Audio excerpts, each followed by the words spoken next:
Okay, so as a follow-up to my recent video when I was screaming and yelling at Reverb, I got the wireless system back.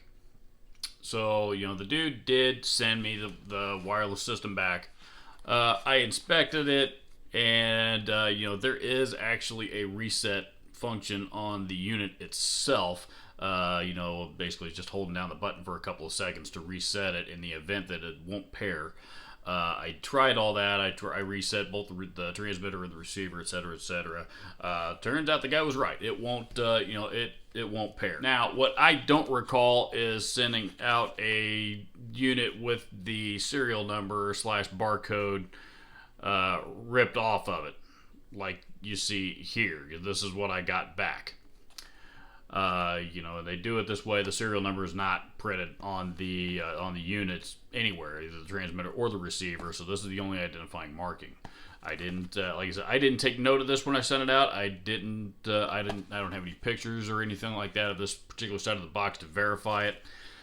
So I can't say for sure, but it is still entirely possible that the buyer bought mine, was in good shape, and did a switcheroo thing with the, with a bad one that he had and made it my problem.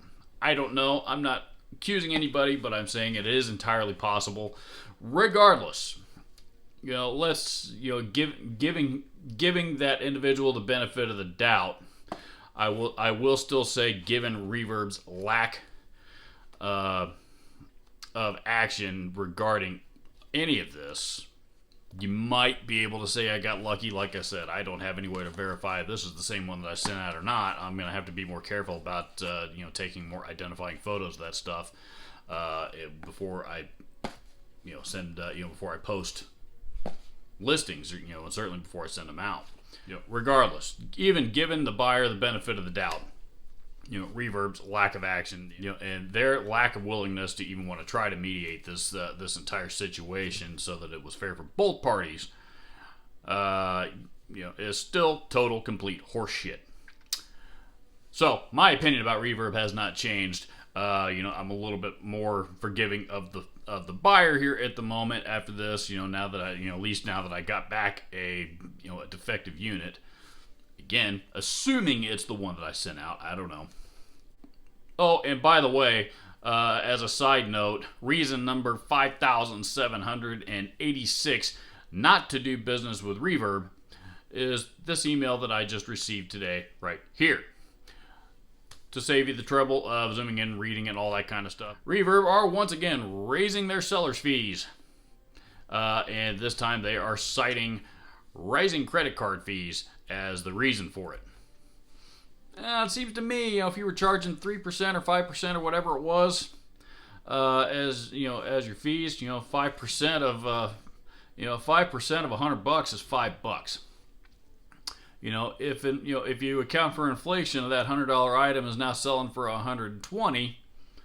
5% of that, 5% of that will also cover any inflation increases. Number one. And number two, I very predictably did not receive similar emails from neither eBay nor Facebook Marketplace, both of whom charge sellers fees based on credit card transaction fees. Didn't get any kind of announcement about sellers increases or rising credit card fees or any of them from either of those platforms.